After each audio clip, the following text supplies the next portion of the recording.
नमस्कार बंधुगण बंधु मैंने आपण मानू आज ज्योतिष कार्यक्रम को स्वागत।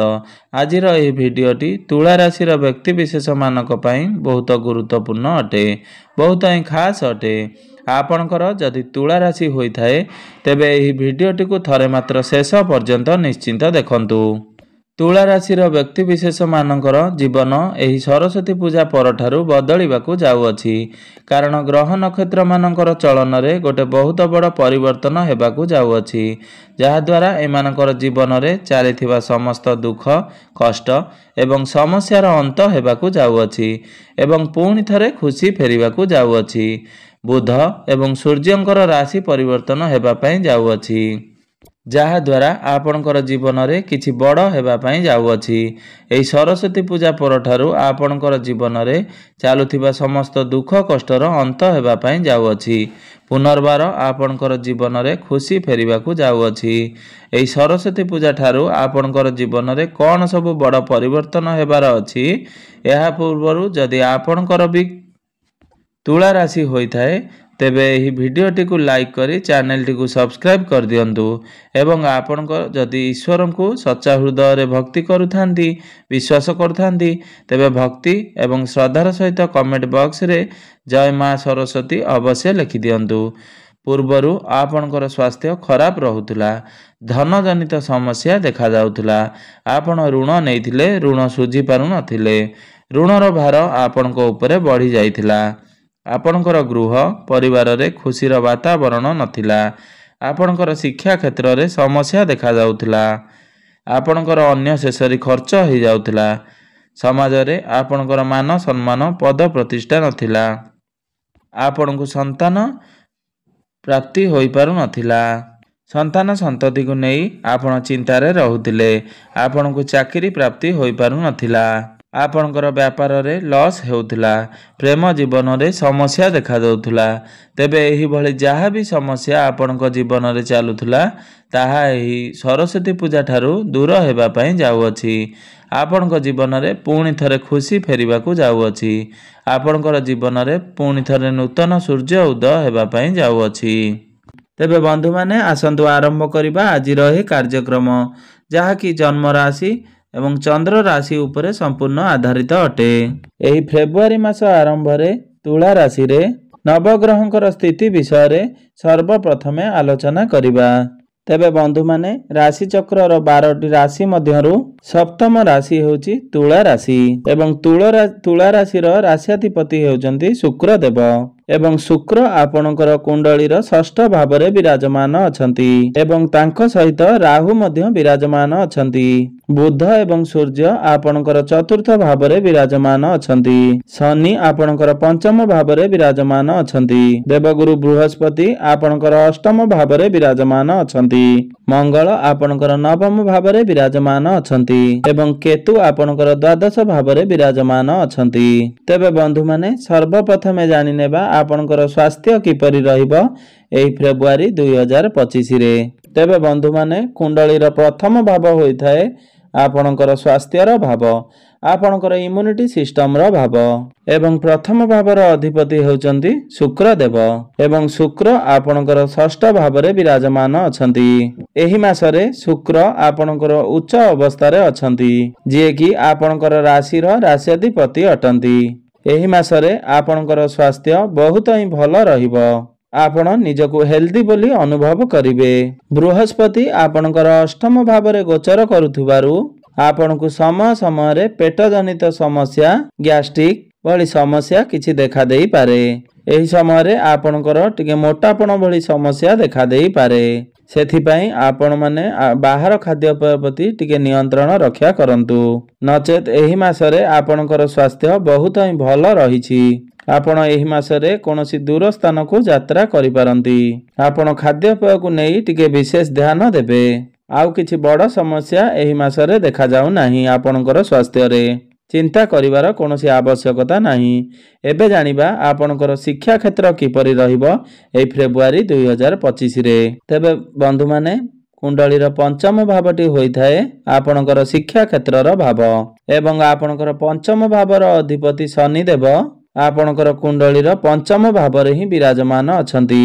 एवं से सेठी बहुत मजबूत अवस्था विराजमान अछंती। तेबे बंधु माने कौनसी भी ग्रह निज गृह को केबे खराब करि न थाए। शनिदेव आपणकर पंचम भाव रे रही आपणकर पंचम भाव को पूरा मजबूत बनाउछंती। आपणकर शिक्षा क्षेत्र को मजबूत बनाउछंती। आपण एही मासरे आपणकर पाठ पढ़ा को नहीं बहुत अधिक उन्नति करिवे।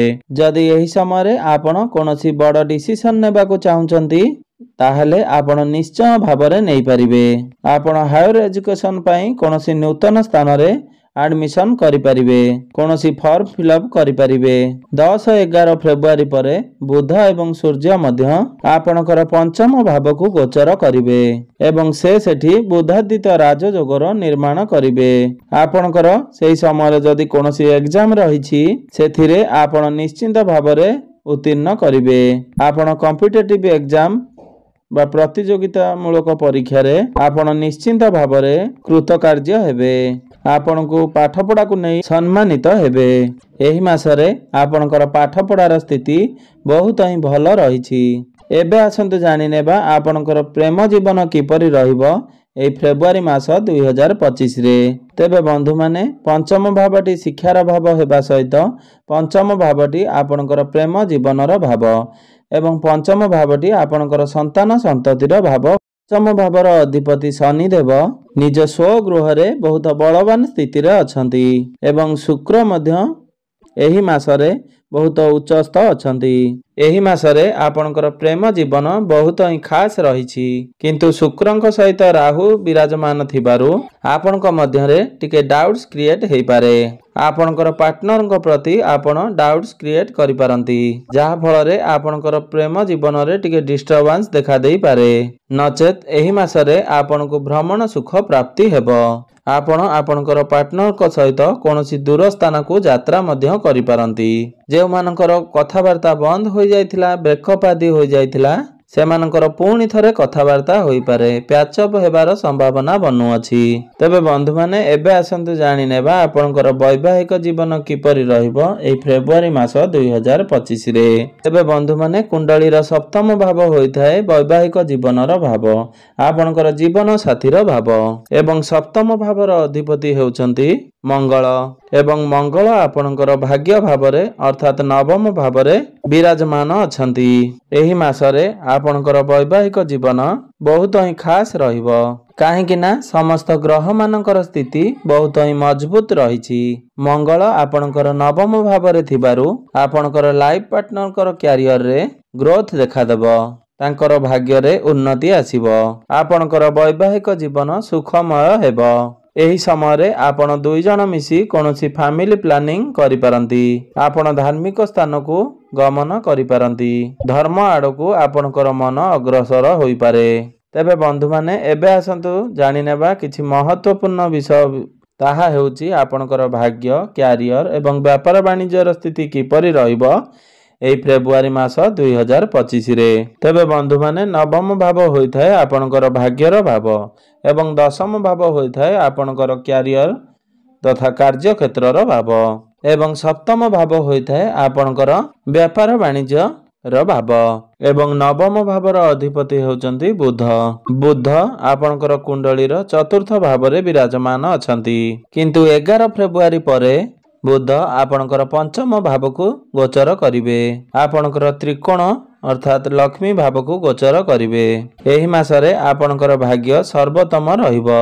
आपण को समस्त क्षेत्र रे भाग्य पूर्ण मात्रा रे साथ देबो। आपण कम परिश्रम करी बहुत अधिक सफलता प्राप्ति करिवे। एही मासटी आपण मानक पई एपरि एक मास अटे। एही मासरे आपण जहा भी इच्छा करिवे ताहा आपण प्राप्ति करि परिबे काहेकि ना भाग्य आपण को पूर्ण मात्रा रे साथ देबो। एही समय रे आपण कोनोसी बड़ इन्वेस्टमेंट करि पारंती। आपण कोनोसी बड़ कार्य आरंभ करि पारंती। आपण कोनोसी धार्मिक स्थान को यात्रा करि पारंती। आपणकर गृह रे शुभ मांगलिक कार्यर आयोजन होई पारे। शेयर मार्केट स्टॉक मार्केट एवं ट्रेडिंग रे कार्य करथुवा व्यक्ति विशेष मानकु आकस्मिक धन प्राप्ति हेबार जोग बनुअछि। तो एही मासरे आपणकर भाग्य 80 रु 90% बहुत भल रहिछि। आपण एही समय रे कोनोसी जानवाहन प्रॉपर्टी किंबा गृह जमी आदि क्रय करिपारंती। क्यारियर रो कथा हेबा जदि दशम भावटी होइथाय आपणकर कार्य क्षेत्रर भाव एवं दशम भावर अधिपति हेउछंती चंद्रमा जे कि प्रति 2 दिन रे थरे निजर राशि परिवर्तन करिथांती।